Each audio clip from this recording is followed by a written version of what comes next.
Welcome back to a Book a Day podcast, and today I've got a short story for you. It was written over 100 years ago by the great Franz Kafka, and the story is called Jackals and Arabs. It was first published in a monthly German magazine, but then later it was published as a part of short story collection by Kafka. And that's the book I've got with me today. So, without any delay, let me start narrating the story. And I hope you'll enjoy it, and I hope you will get the references how Kafka is talking about certain groups among the Arabs.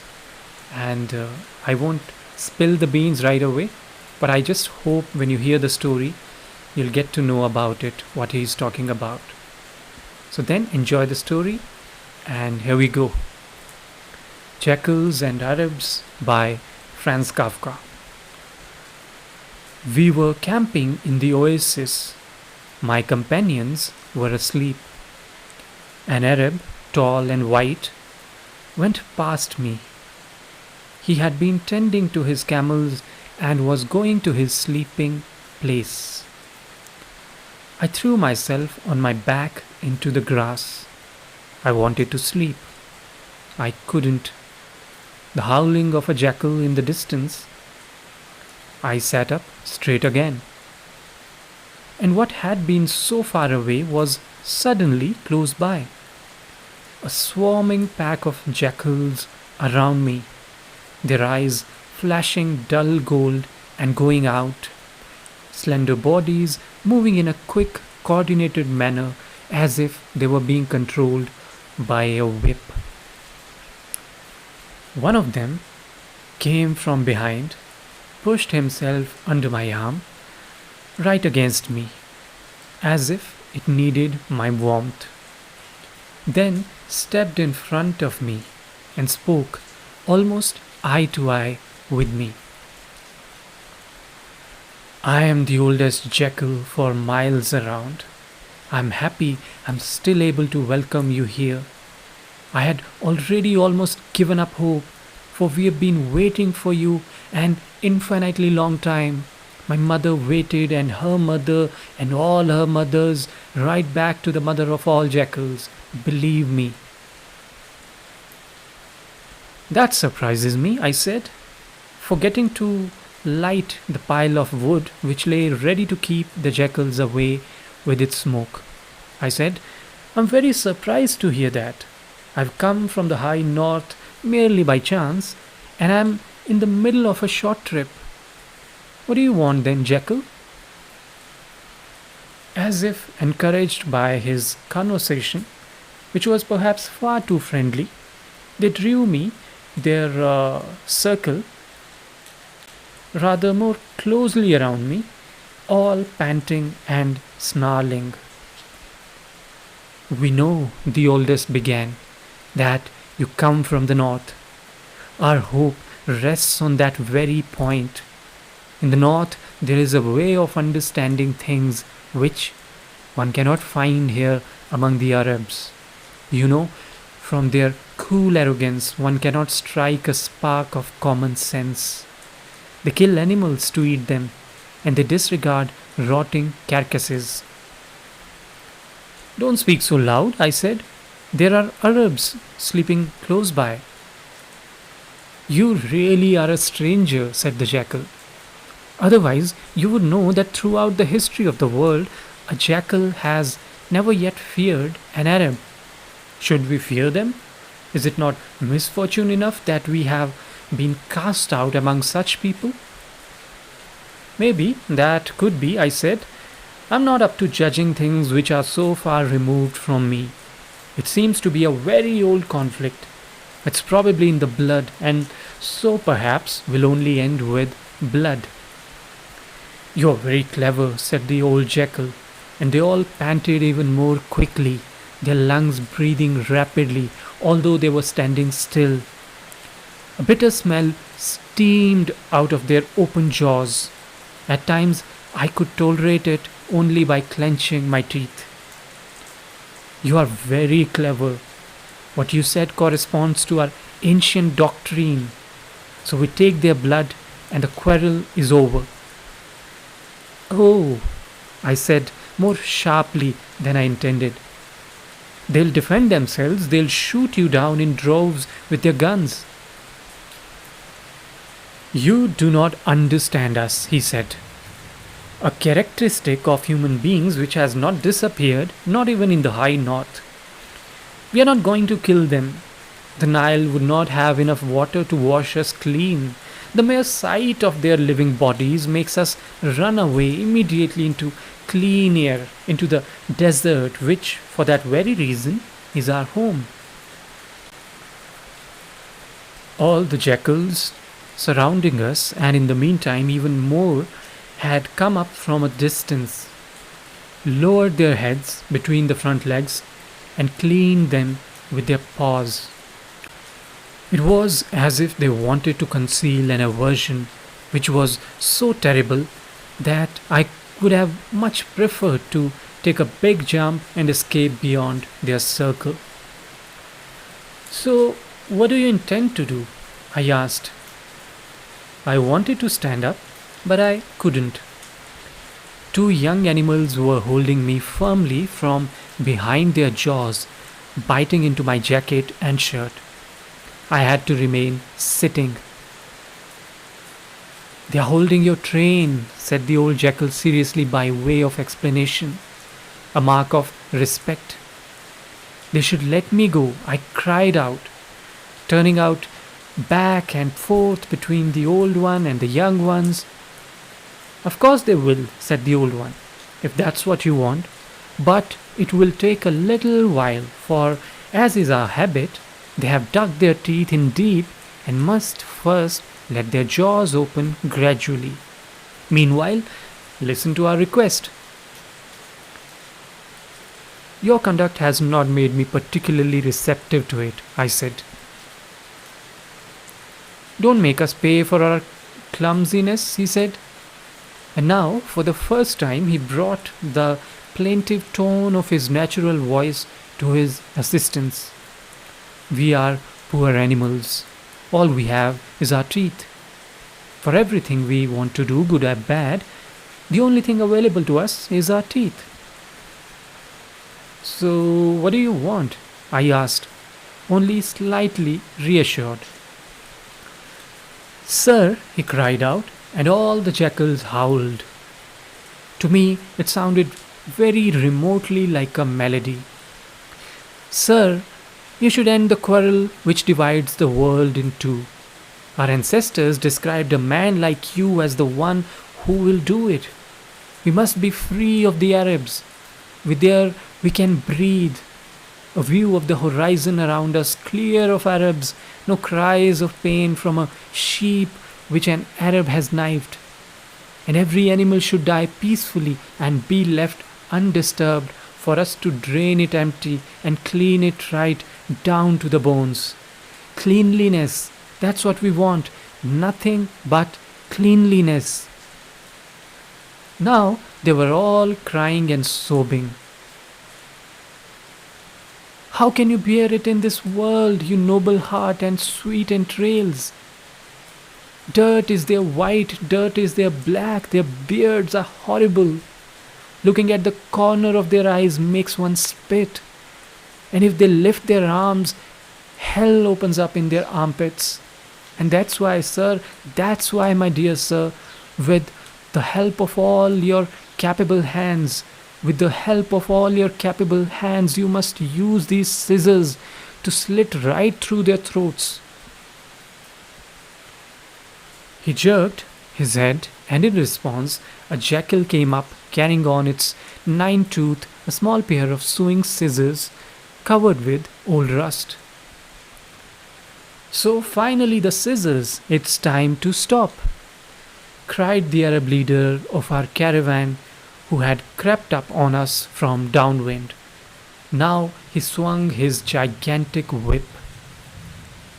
The jackals all fled quickly, but still remained at some distance, huddled closely together. Many animals so close and tense that it looked as if they were in a narrow pen with jack-o'-lanterns flying around them. So, you too, sir, have seen and heard this spectacle? Said the Arab, laughing as cheerfully as the reticence of his race permitted. So, you know what the animals want? I asked. Of course, sir, he said. That's common knowledge. As long as there are Arabs, these scissors wander through the deserts and will wander with us until the end of days. Only European is offered them for the great work. Every European is exactly the one who seems to them qualified to it. These animals have an absurd hope. They are idiots, real idiots. That's why we are fond of them. They are our dogs, finer than the ones you have. Now watch this. In the night, a camel died.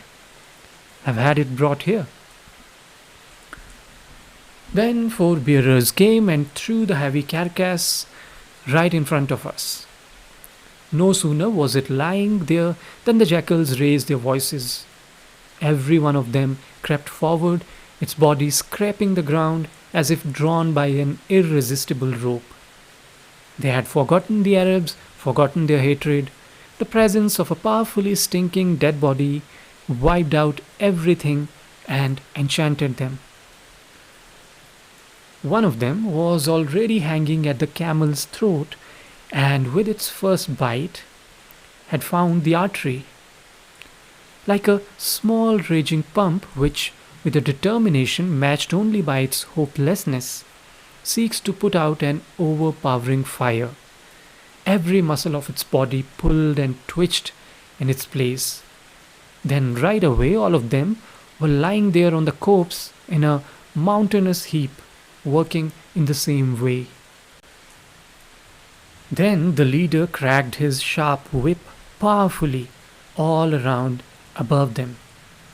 They raised their heads, half fainting in their intoxicated state, looked at the Arab standing in front of them, started to feel the whip now hitting their muzzles, jumped away, and ran back a distance. But the camel's blood was already lying there in pools, stinking to heaven, and the body was torn wide open in several places. They could not resist.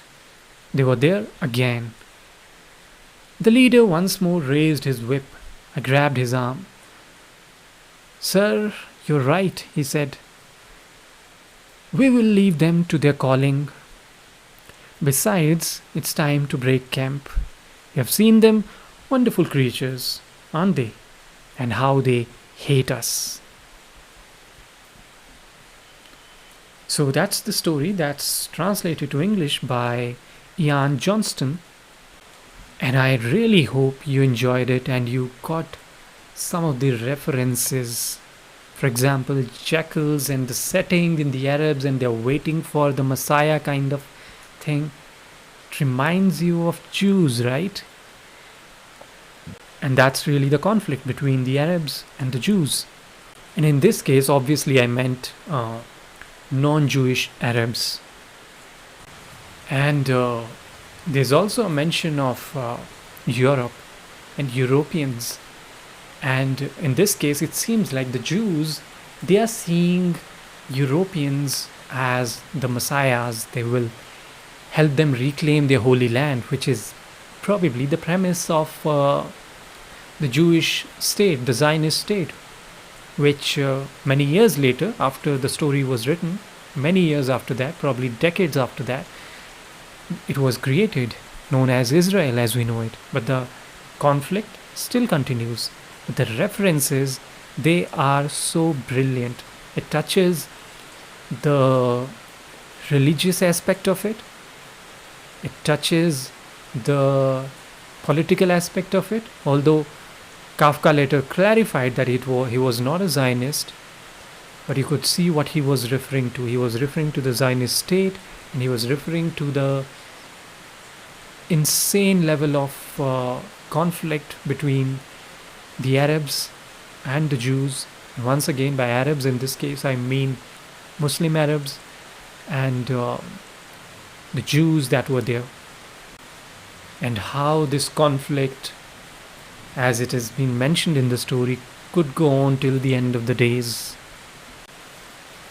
But it's also interesting that although this story was first published in a Zionist magazine, it kind of makes fun of Jews themselves.